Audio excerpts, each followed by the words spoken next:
Welcome to the first, hopefully, in a series of Twitter Spaces where we will be talking about the conflict in Ukraine. And in this episode, I'm just waiting on my guest, a historian friend of mine from Scotland, Anderson, who I'm just about to send an invite to speak, which he should have now. And when he toggles speak, we'll both be on record and we can begin the show. I'm just trying to... There we are, Roger. I was trying to cover so that we had no dead air and people didn't tune in and go away. Aye, no problem. No problem. Well, today, you being a historian, I thought the two of us would have a chat about the causes of the conflict in Ukraine. As we know, anyone watching the BBC, CNN, NBC at the moment knows all about this conflict, that it began when the Russian forces crossed the border on the 24th of February, and it had absolutely no prior history to that. It was just an unprovoked, random assault in the international sphere. Do you agree with that? No. No. Absolutely not. That is precisely the way the conflict, special military operation, if you like, has been portrayed right across the Western media, and that struck me very, very quickly, within hours.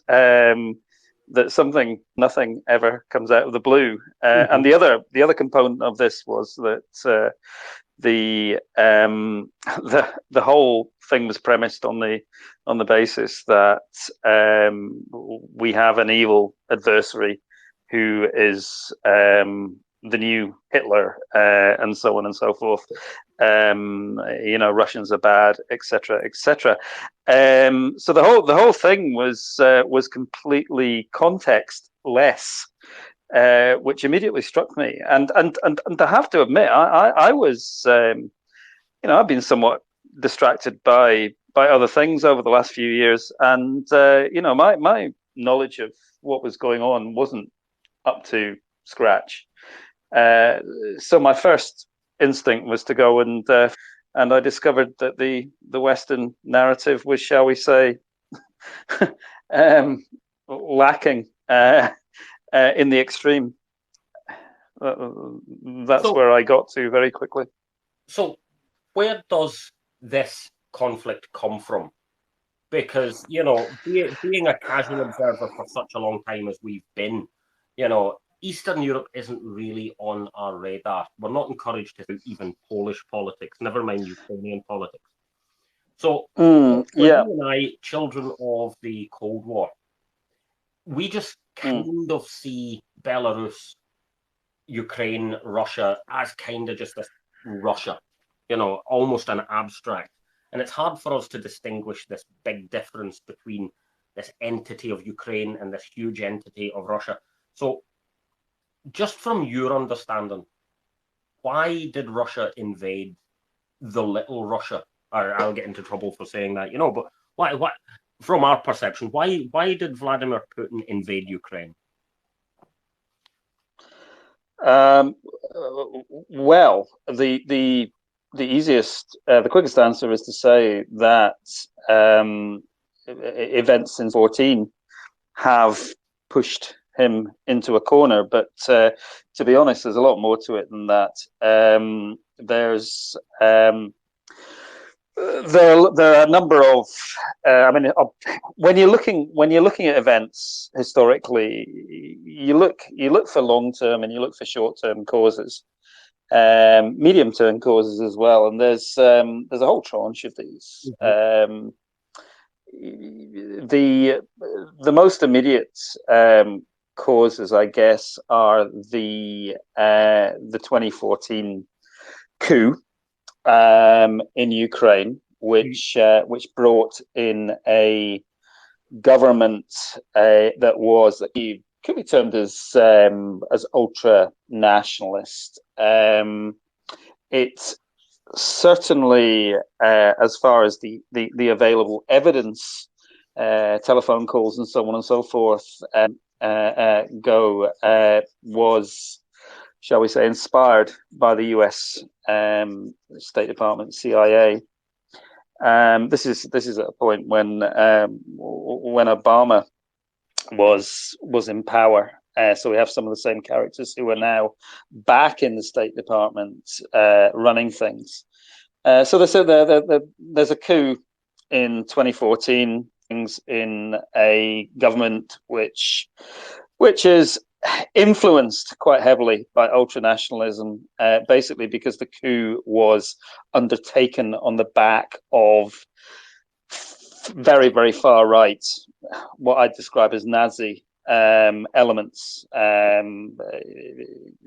not just talking about what became the Azov regiment, but we're talking about a large number of organisations. Right sector comes to mind, and various other ones. Anyone wanting to look into this can go and read some of the information online. I would recommend someone like Jacques Baud, former Swiss intelligence officer, worked for NATO, etc., etc. So we've got the coup, and then we've got a situation in Ukraine. Ukraine, as we know it today, is almost like an accident of the collapse of the Soviet Union. Ukraine historically didn't have the borders it now has. Ukraine's a strange entity historically, because it has over time been a part of various or under various empires and entities. It's not had any historical consistency, which to some extent, in its borders, which to some extent is not uncommon in certain parts of Central and Eastern. There have been a lot of changing borders. Fluctuating borders, but some of the myths. So, sorry. Just to add to that point, as I understand it, Ukraine is quite a peculiar state in Europe. It is not a nation state; it's a state of a number of nations, and this seems to be part of the discourse that's happening in the south and the east of Ukraine. Yeah, I mean, this is part of the problem. I mean, what's happened since 2014 is that ethnic tensions have been exacerbated for one reason or another. Personally, I've come to the conclusion that that's because it served the interests of the United States to do so, to draw Russia into a conflict, and what's been exacerbated is our national myths. On the one hand, in the western parts of Ukraine, ultra nationalist myths, which in the first instance go back to the Second World War, and the extreme nationalist movements that developed in Ukraine, the OUN and so on and so forth, Bandera and other characters. Bandera is a name you hear quite a lot about. I would imagine that many people who tune in and listen to this may have heard terms like the OUN and Stepan Bandera for them. So do you want to give a little bit of an introduction to the late great Stepan Bandera and his organization of Ukrainian nationalists? So there's a complexity here because of the situation of Ukraine. I mean, we could take this back to 1917 and the Bolshevik Revolution. There was Ukraine is involved in all these events, and is very much split between what in Marxist terms would be called bourgeois nationalism, a right-wing nationalism, and the burgeoning Bolshevik movement, the national, how to put this, the national interests of that bourgeoisie, that sort of those sort of middle and upper classes within Ukraine, are subject then to Soviet control. By the time, to put it simply, by the time we come to the Second World War, um, that national movement is still around. That ultra national movement is still around. Is still looking for a way out of Soviet influence. And when the Germans invade, when the Nazis invade, they view that as a liberation rather than an occupation. And Stefan Bandera is one of the key leaders of that movement. And there is a political wing and there's a military wing. The military wing of this movement is the OUN, who then go into full collaboration with the Nazis and actually form full SS divisions within the Nazis. Among which are the Galicia and the Das Reich. Yes, I was just about to. Yeah, Galicia is one. Now, sort of winding right the way forward to today, what we see in Ukraine is we see battalions, regiments within the Ukrainian military, who are now within the Ukrainian military, who are using the insignia of, in the first instance, the most famous one is Azov, but one of the things I've noticed that seems to be happening is that Azov are claimed to be a lot smaller than potentially they are by the West, and also they are their roots are kind of ignored. Their roots are outside the military. They've been brought into the military side of things since 2014. This is a very interesting thing about the Azov battalion and incidentally the Galician SS battalion. Is the only SS battalion never to have been disbanded was SS Galicia. Yes. And in some form or another, it has continued in its existence. And after the 2014 Maidan coup, or Color Revolution, or the Maidan Revolution, depending on which side of this discussion you're on, after this happened, the Western media became preoccupied, utterly preoccupied with the far-right, as they called it, neo-Nazi takeover of the Ukrainian state.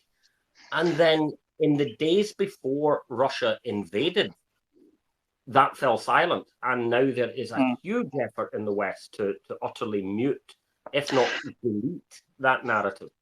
Yeah, Western media's almost gone from one extreme to the other. There was clearly a point when they were not getting any, you could say, direction from Western governments, telling them not to, to ignore this issue. So they were very clearly, and you can go online, search for it, and find quite a number of these articles. I don't know if any have been actually deleted. I know that some of the Wikipedia information has been changed, but because I've seen it with my own eyes. But I don't know if any of these Western media articles have been changed. But there was a point when they were pointing out a number of these links, and now they're completely ignoring it. For example, the UK tabloid newspaper, The Sun, about a month ago, I would guess it is now, posted a video of a paramilitary policeman in Ukraine praying for victims of the war and so on and so forth. Unbeknownst to The Sun, the video actually showed that this particular individual in the Ukraine military police force, paramilitary organization, had an SS Galicia insignia on his back. Yeah. Of course, the video rapidly disappeared. So, but not before a number of people had taken screenshots and so on and so forth. The other The NATO photograph. sorry, yeah, the NATO photographs. Yeah, yeah. That's the other thing. At the start of this conflict, it was quite apparent that that whenever photographs were posted in the West by organizations that were positively inclined towards Ukraine, we seem to be able to find insignia that, shall we say, was somewhat darker than the average person might have thought on the uniforms of these people. The case in point that you mentioned was the NATO photograph, and that was actually highlighted by a as I recall, because I saw it at the time. They rapidly removed it, but a German former NATO soldier. Yeah. There was a former German NATO soldier who went online and said, "Hang on a moment, NATO. Do you realise what's on the uniform of this particular?" It was a female. It was a female soldier. It was posted for International Women's Day. This is the symbol is the black sun, the Nazi black sun. She was this, fairly decent, pretty looking soldier in the sea of men and camouflage. Yeah. And it was put out there to show the women who were active in the Ukrainian military services at a great time of crisis. And there, right in the middle of her chest, is this SS Black Sun. Yes. No doubt, a massive amount of embarrassment for NATO High Command. I noticed that picture disappeared very quickly.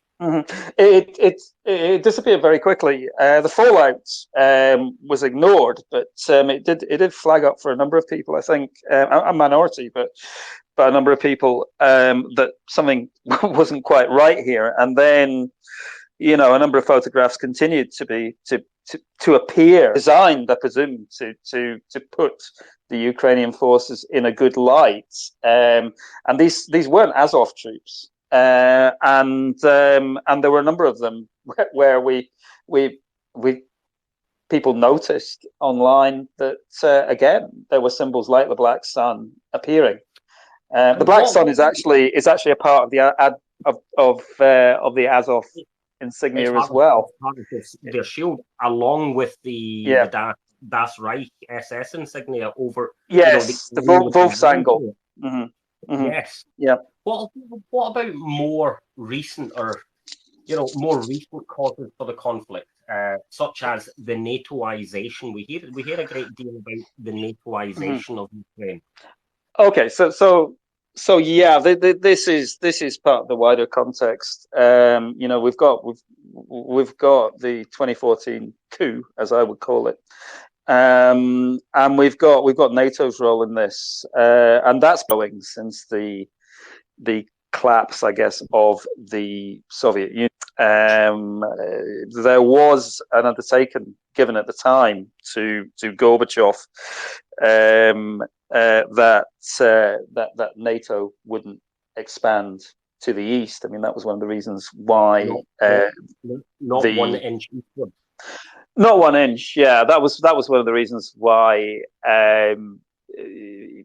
German unification was accepted without quibble, because there was a historic worry in that part of the world because of the history of the 20th century. Understandably, rightly or wrongly, there was a worry that it might be problematic.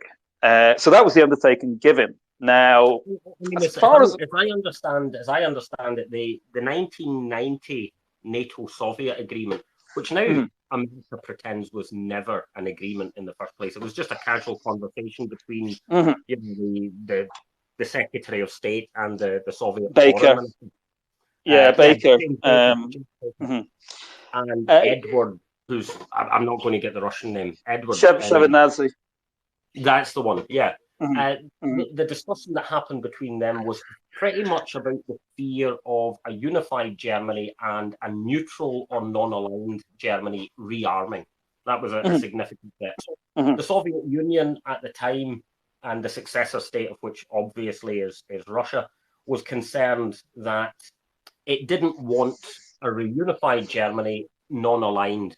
America wouldn't accept it as part of the Warsaw Pact. So the agreement was it would become part of NATO, and NATO wouldn't move 1 inch eastward. Yeah. Agreement, spit and handshake. And then pretty quickly, America reneged on this. Yes, and I mean, we could go into all the various occasions when this was flagged up, but suffice to say that there's been a number of occasions when Russia's discomfort with the situation has been flagged up, but the reality is that NATO moved significantly to the east. A great many people might say, "Well, that's the right of these nations to join NATO." I would say that there's actually no sovereign right to join NATO. Well, Um, I would say that there is some merit to that argument, in fairness, mhm, just to play devil's advocate. I think mhm, a sovereign nation, if sovereignty means anything, it means the sovereign state can do whatever it pleases. So mhm, if the sovereign nation wishes to enter into a marriage with another state and become allied, then all well and good. That is the meaning of sovereignty. And that also applies to my personal sovereignty. If I wish to marry Sandra Bullock, if she's single, then I should be able to marry her with or without her consent. That seems to be how things have panned out for Eastern European states joining NATO. NATO is being treated here as though it had no right to say no. Indeed, I mean that's the fundamental issue that NATO hasn't said, well, hang on a moment, let's just It's a we were a two-party agreement. we were a Cold War organization with clearly one purpose, and let's just calm things down and possibly let's look at a different security and cooperation And also, pact it with these wasn't countries. But disbanded. sorry. It would seem as a Cold War institution, as an Mm-hmm. anti-Soviet defensive alliance, it should have been disbanded by 1991, like that, and never happened. That that that was at the time. I recall my presumption was that NATO would essentially wither on the vine. Mm. That there would be some new security arrangement across Europe. It didn't, obviously, and we now see that NATO has shall we say expanded its remit, not just in into former Warsaw Pact countries, but also Into former Soviet beyond. republic. Yeah, absolutely. Well, So. Estonia, Latvia, Lithuania, case in point, and then the Mhm, prospect of 2008 from the Bucharest NATO conference mhm, of Georgia and Ukraine being invited unilaterally by the US government to the mhm. protest of France and Germany, who said, really, of all people, Madeleine Albright said this is probably not the best idea, kids. Mhm. In which gives an interesting perspective on the US's intentions. We've also seen, I think, during this period, NATO expand beyond being simply a defensive alliance. That was, of course, the old justification for NATO in Mm. the Cold War. It's a defensive alliance against the Warsaw Pact.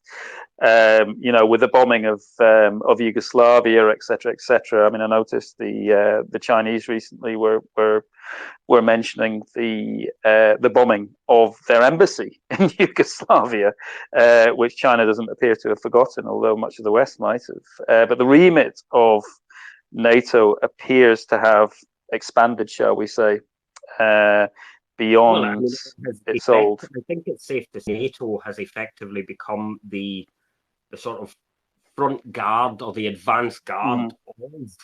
of US hegemonic ambition in Europe. Yes, yes. and one of the consequences of this current situation that we can see is that NATO has been strengthened, if anything, by the events, and we've got a situation where unilaterally some governments, without any recourse to their electorates, have decided to join NATO as well, which is, I suspect, making Russia somewhat more jittery than it was. So, what is the NATO plan? Why? I mean, this seems to be a basic question no one's asking. That if this is a defensive alliance, why defensive against who, and why the need to progress to the east? Yeah, well, that's the $60 million question, really. That we all know the answer. Well, we do, yeah.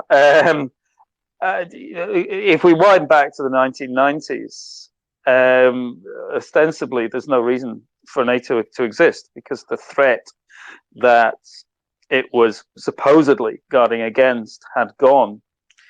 I think the only conclusion that we can come to is that NATO is an anti-Russian organization. I think it's viewing Russia as a threat, or it's needing Russia to be a threat. There's a chicken and egg thing here that's going on, I think. If we can infer the motive from what it produces, what it's produced in effect is an anti-Russian, a strategic and geopolitical anti-Russian alliance. Even before Ukraine comes on the horizon, that there is no. The problematic nature of this here is that there is no intelligence data in the West suggesting that Russia poses a realistic threat to any of the Baltic states or to Eastern Europe. In fact, even when we see the beginning of the talks over Nord Stream 2, relationships between Russia and Central and Eastern Europe are pretty good up until 2008. Yep, absolutely. I fully agree with that. The sense of Russia, or the idea Russia's a threat, which seems to be quite, it's prevalent. It's prevalent now. I mean, it seems to it seems to me to have been manufactured. I think pretty much so. When you see the height of the offense against cultural Russia, like what the hell did the Bolshoi theater do in any of this? Why does that need to be suppressed? What about the Russian Orthodox Church? Regardless of what people think of the church, I know you and I have very different opinions on religion and the church, but historically, at times of state trouble or the rise of totalitarianism, the church has often been a focal point of resistance to the state. We see this with characters like what's his name? I can't get his name. Maximilian Kolbe, the Polish Catholic priest, and even the confessing church in Germany with characters like Dietrich Bonhoeffer. The church has always had the propensity to fight against the worst excesses of the state at times like this. So, if Vladimir Putin is this reiteration of Adolf Hitler or a terrible monster, surely the West ought to be making approaches to Patriarch Kirill. But no, what we do is we sanction them instead. It seems to be a war on Russian culture. Yes, very much so. I think the sanctions were announced on the Patriarch a couple of days ago. Yes, it's a de-Russification almost of the West, to the extent that Netflix cancelled a drama based, I think it was on a Tolstoy. Was it War and Peace? You Yeah, know, I mean, a refusal. Yeah. universities have cancelled Solzhenitsyn, Hmm. Dostoevsky, Hmm. Gogol. So Solzhenitsyn's a weird one, isn't it? Is an You know, because incredibly the West were always very keen on Solzhenitsyn, despite the fact that his exactly considering that Solzhenitsyn was one of the greatest critics of Russian mhm, imperialism.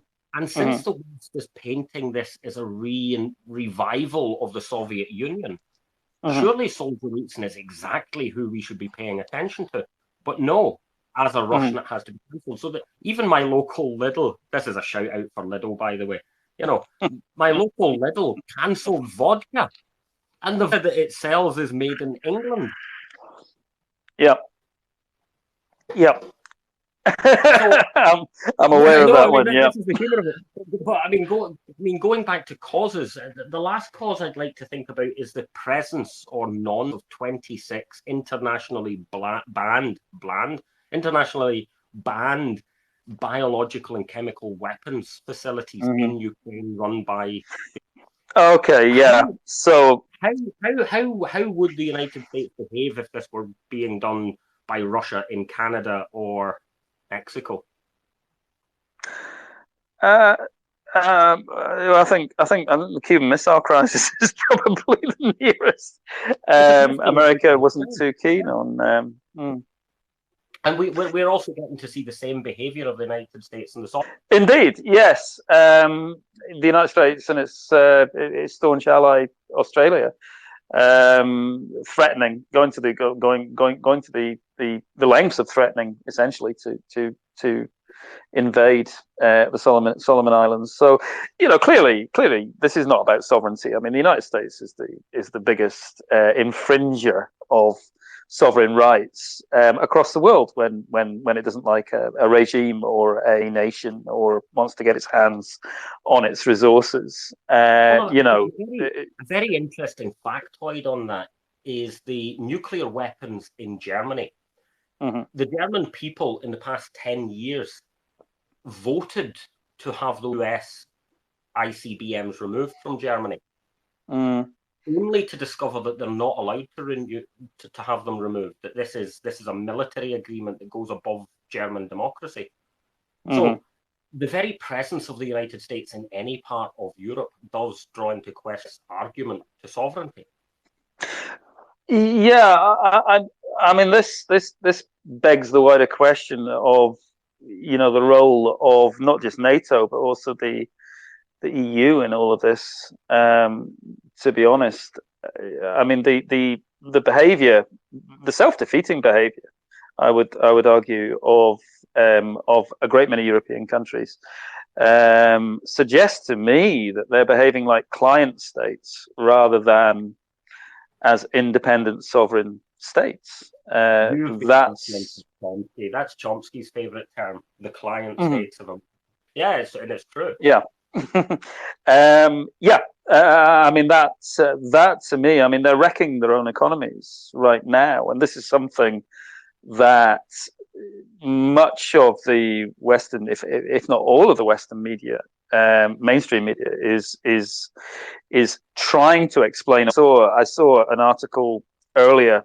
I think it was the Economist or the Financial Times in the UK that was suggesting that the strength of the Russian economy, Russia's ability to bounce back from sanctions, because that's quite clear now, is actually its weakness. So they're tying themselves up in knots, trying to justify what they've already done, and suggest that Russia have looked strong now, but the effect of these sanctions is going to bite. Next week, the week after, in a month's time, or so on and so forth. In reality, what's happening is that Europe has sanctioned itself. German industry is screaming because it needs Russian. It needs the gas. It needs oil and so on and so forth. And other countries are screaming because they have effectively shot themselves in, well, not even the Well, foot. They've shot themselves in the stomach. Chancellor Scholz's popularity rating has tanked. Mm-hmm. Germany Mm-hmm. seems to be in arms. In fact, it's Germany and Italy have Mm-hmm. now, they have people on the streets protesting against their country's support of the war in Ukraine, which is a very interesting turn. It's interesting. Certainly, Germany industrially is likely to suffer quite badly. There's I mean, effectively, it could deindustrialize Germany. Italy, I'm not so clear about exactly what effect it's going to have there, but certainly there are objective reasons why people in Germany are squirming and complaining and now protesting. That seems quite apparent to me. But I get the impression that the political classes in these countries aren't listening. Well, that would be the impression I have, that there's too much of a bind, there's too much of a tie with the United States for the political class, more so the moneyed classes, the banking establishments who are intimately tied with the dollar. But the people themselves seem to be quite upset. And the common thread between Germany and Italy here is that they are, certainly for Central Europe, Germany and Northern Italy are the last two manufacturing power centers in Europe.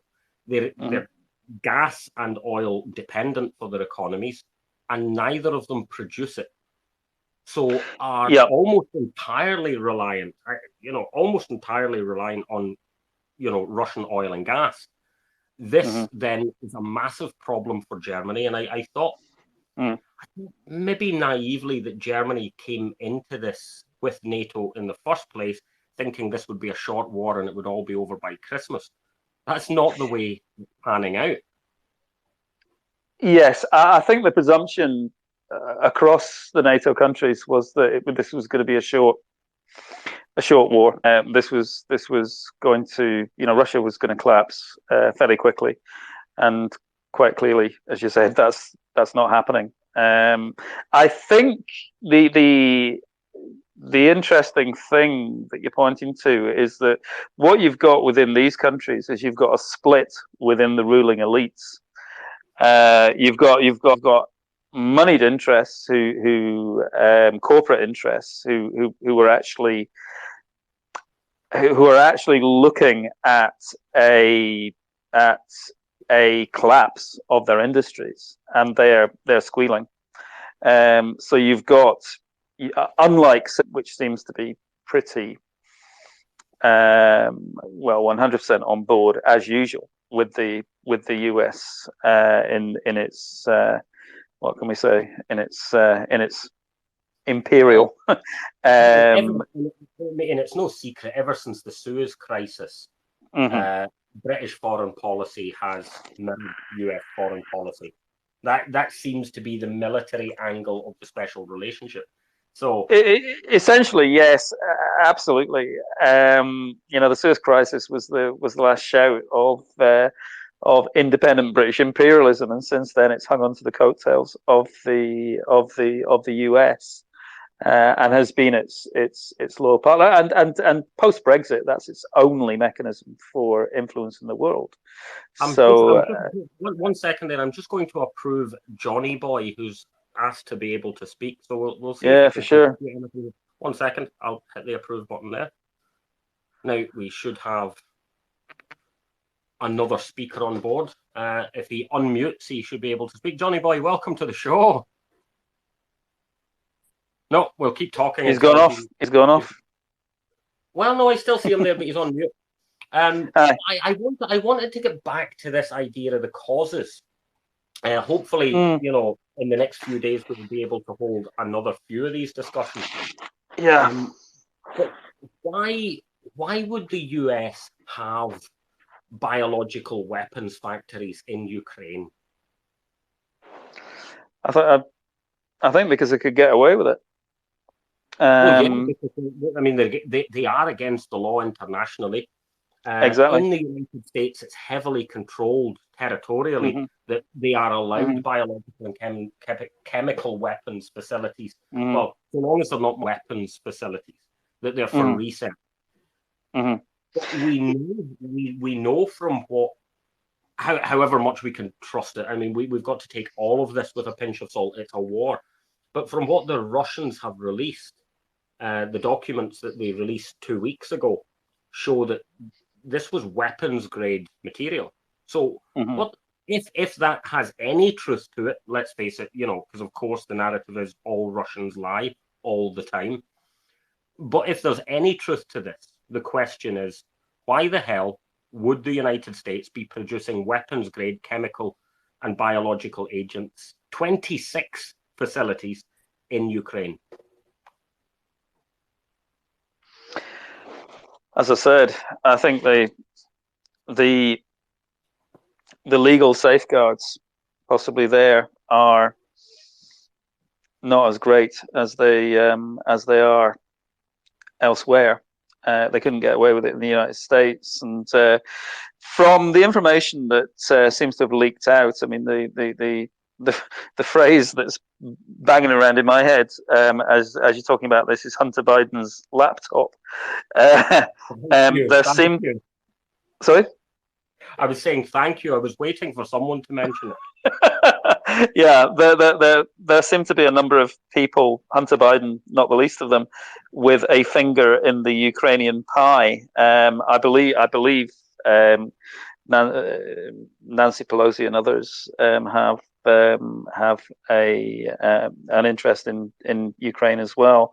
So Ukraine seems to have been viewed as something of a a Oh, black right. hole and a money pit for a number of people in the U.S. Elite or shall we say ruling class. Well, It's the another interesting thing here that I think Scott Ritter mentioned a few weeks ago about mm, these facilities was that the merchandise, let's call it, that they produce doesn't travel mm, well. You can't mm, exactly fill a barrel of anthrax and have the pilot feel safe flying it to Chicago, right? mm. So these are the kind of weapons that you produce on location for use in and around that location. That would imply a serious threat to Russian security, surely. It would. I think if Russia, I mean, going back to your point about what would happen if you know something like this was happening on America's doorstep. I think if Russia had biological facilities, even if they were saying, "Oh no, they're not weapons grade facilities, but we can't release any information about them," or denying that they were there, if they had them on Mexican soil, for example, I think the US would be acting pretty quickly. Yeah. Um, I don't really think there can be very much doubt about that. So, one It's a thing, clear threat. It's a clear threat. I mean, whenever a conversation like this in public, you and I have both experienced being shot at as, pro-Russian Putin apologists, etc. So, Oh, shot at and censored. I mean, this yeah, is the other aspect of this. We're censored. I've lost 4,000 followers as a result of saying all this. well, yeah, I know it's pretty terrifying what is happening. Only the other day, I was looking over my Mm, Twitter account through someone else's Twitter account, only to see like maybe a third to a half of my tweets were invisible. That all of the yeah. images, even an image of a puppy, had been Hmm. censored. You had to double click on it to verify that you were prepared to see sensitive stuff. Hmm. I Hmm. mean, there's clearly a lot of that happening right across Twitter. Well, this is the algorithms, isn't it? They've been set to pick up on certain phrases, certain words, But and But the funny thing I always try to get across to people, and no one is listening, or no one is being allowed to hear, that this is not about justifying what Russia has done. And certainly, Mm-hmm. when we discuss the causes, we can say, yeah, we can discuss the causes without justifying the aggression. As a pacifist, I don't know where you stand on this, but certainly me as a pacifist, I will stand by the statement that war is always wrong, though there is such a thing as a necessary evil. So this isn't about justifying what Vladimir's done. This is an international criminal act. But in saying that, something that can't be justified can certainly be explained. Yeah. I mean, as you know, I mean, I'm not a pacifist. Mm. But I've been involved in anti-war movements a lot in the past. My first, I guess my first political awakening came with Thatcher's war in the against Argentina Malvinas. over the Malvinas. Um, you, I guess my life has been, in some ways, has been shaped by a number of these sorts of conflicts. This one's complicated because ostensibly it appears to be the case that this is very much as we started off saying, the line that's been pushed by the Western mainstream media. This conflict is ostensibly is all about Russia invading another country. Mm-hmm. But when you look into it, there's an awful lot more that's gone on Yeah.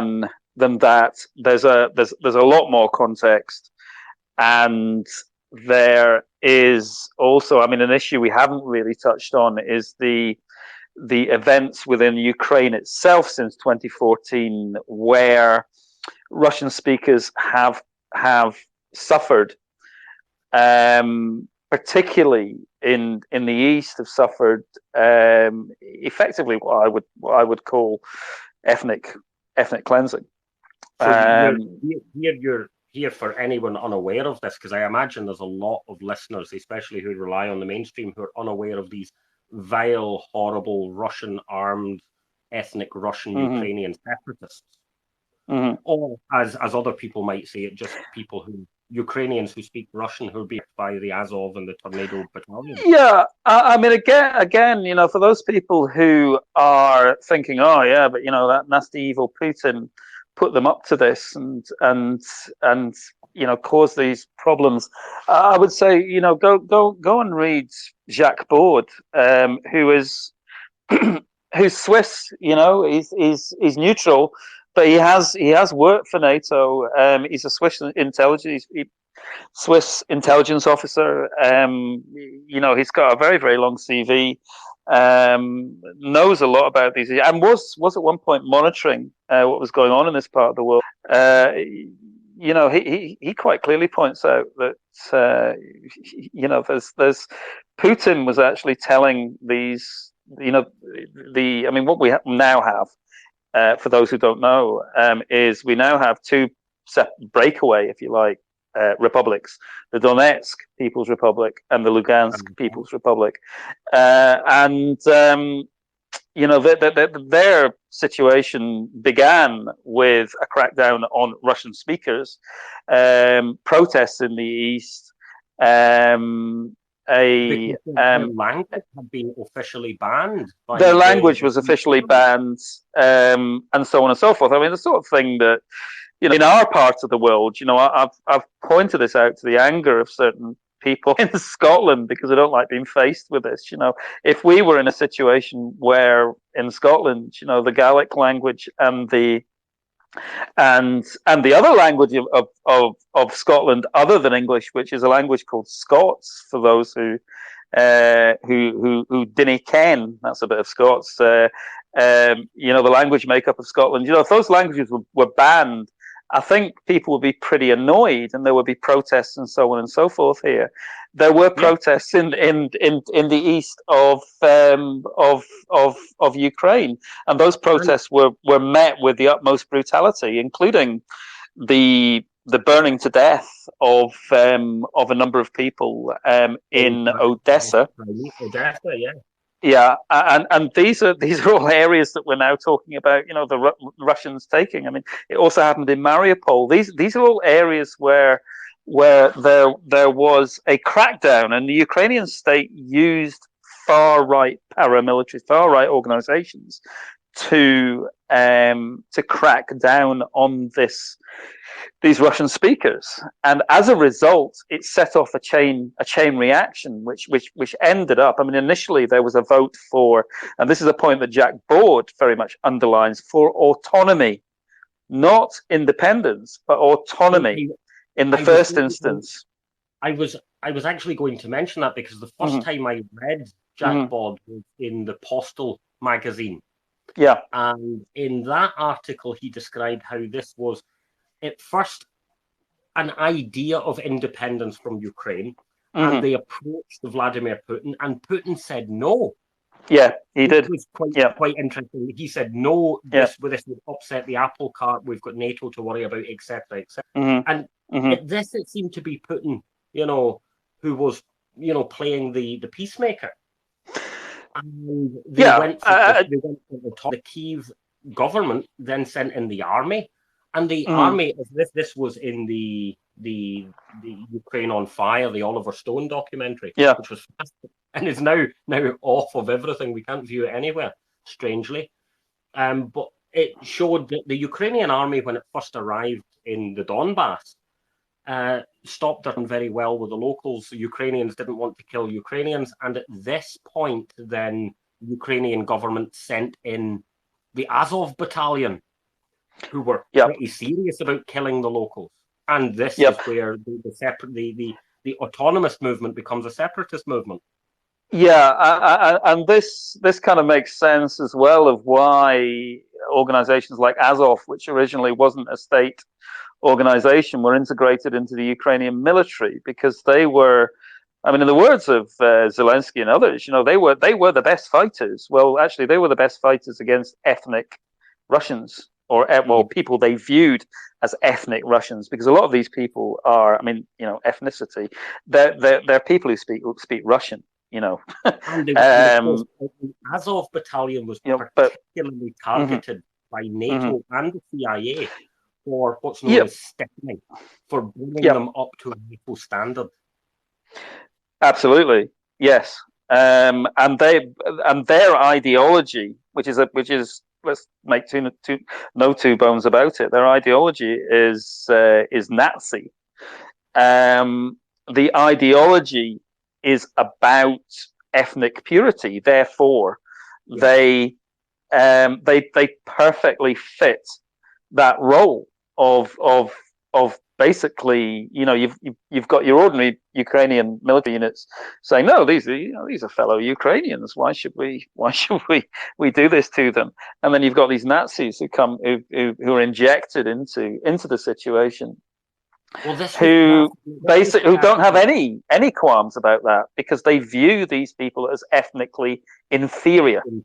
Yes, and this was well underlined recently by the silent part being spoken out loud by the Ukrainian propaganda in a famous Children of the Corn-esque video called the Bloody Harvest, of a woman decapitating a Russian prisoner of war, which echoed what we had already been watching from the actual treatment of Russian prisoners of war by Ukrainian regular soldiers.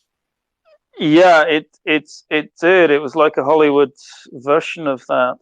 And I'm very much reminiscent of certain propaganda from the 1930s, 1940s.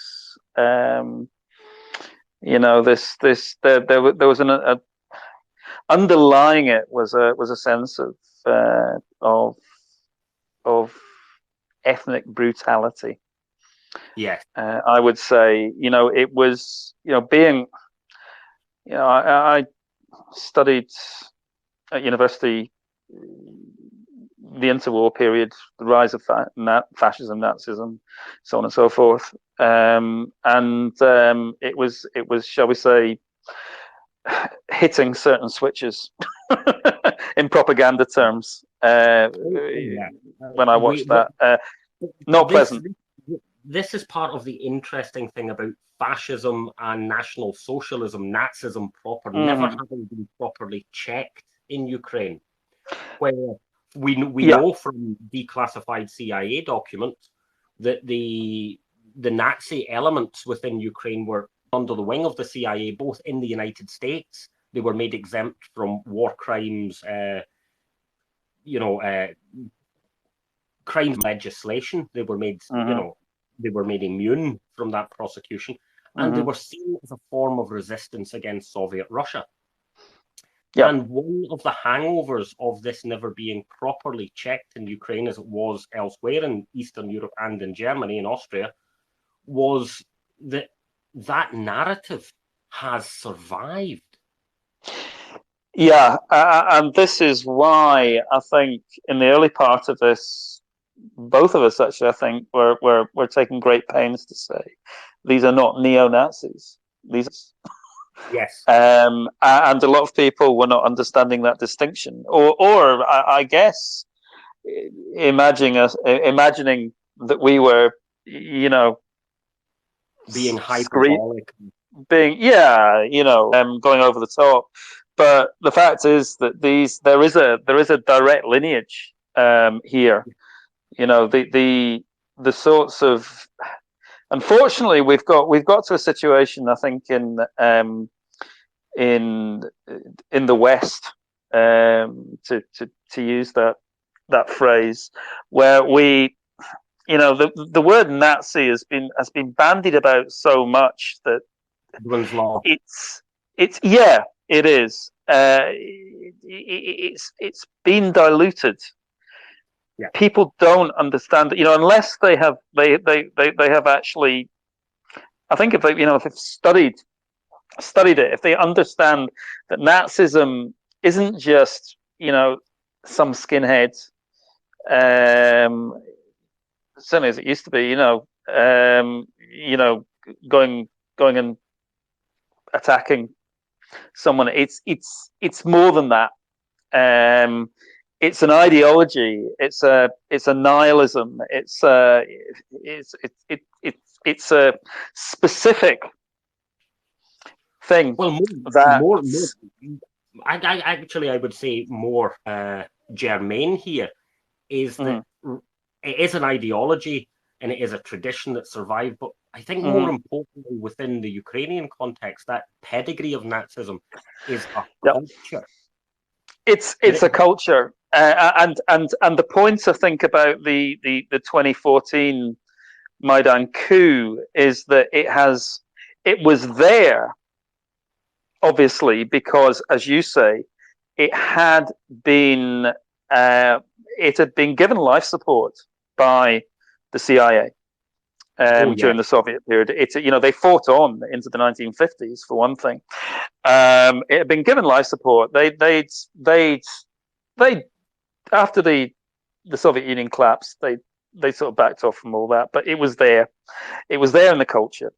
But since 2014, it was encouraged, and the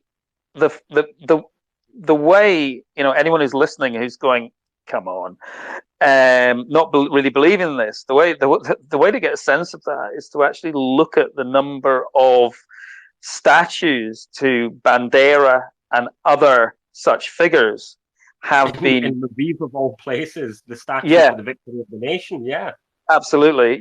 Have been erected.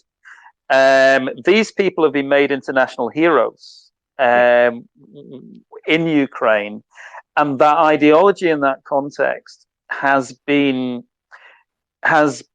able to flourish. And then you have the role, and a number of people will say, "Oh, but the far right parties only got a couple of % in elections." Well, I mean, the first answer to that is, when did fascists or Nazis ever respect election results. Yeah, And you don't want to be the stating the obvious. yeah, yeah. I mean, the second point about that is that if you look into fascist stroke Nazi ideology, it's about a seizure of power. It's not about winning elections. If they happen Yeah. to win elections, as they did within the chaos of Weimar Germany in the 1930s, and they have there's they have that fillip, they have that leg up, then they'll use it. Yes, of course, but they don't have to. The democracy is not a part of Nazi ideology. The will Well, to this power is a absolutely, part of Nazi ideology, and that's of what you course it see in is. the Ukrainian context. And With this thing is, go on, finish. sorry, I was just going to say, with the number of fascists, stroke Nazis, stroke ultranationalists that you actually see in positions within the Ukrainian government, not necessarily at ministerial level, but below that. You see them Right, around key about levels of government Zelensky. and military. Sorry? I mean, since 2018, they were positioned in key parts of the civil It, service, government, and the military. exactly. Exactly. And that's the point about the situation in Ukraine, that they're actually in the positions, the structure, yeah, they're actually positioned to take power. Yeah, it's And about state that's capture. absolutely, absolutely. So And it brings, elections are irrelevant, well, to be I mean, honest. it brings us back to this really contentious philosophy of Karl Popper in the open society, that it's not even that we're under no obligation, we have a duty not to tolerate the intolerant, Mm-hmm. because they are not Democrats. They're not actually part of the open society. But on Yeah, that, anywho, I've good news and bad news. The good news is we got listeners. We've recorded it so people can listen later. So thanks. I see my friend El Tigre has appeared in the room and is listening in. We've got a great. recording that we will make available for others to listen to. We've gone well over the 30 minutes. So the good news and the bad news is part of the same piece of news, that we need to end the show. So so Right. Roger, thank you very much for this. I hope a few more of these and can invite you back in so that we can cover various aspects of the conflict as it Mm-hmm. unfolds Mm-hmm. or develops. Mm-hmm. And it's good for the likes and the retweets. It's bad that this is a horrible reality happening to real people right now. Indeed. So let's hope we don't have too much of a cause to keep talking about this for much longer. But thank you very much for coming along. I'm just about to shut down. So thank you, Pleasure. Roger. And thanks everyone for listening. Thank you. See you later. God bless. Good night. See you. Cheers. Thank you.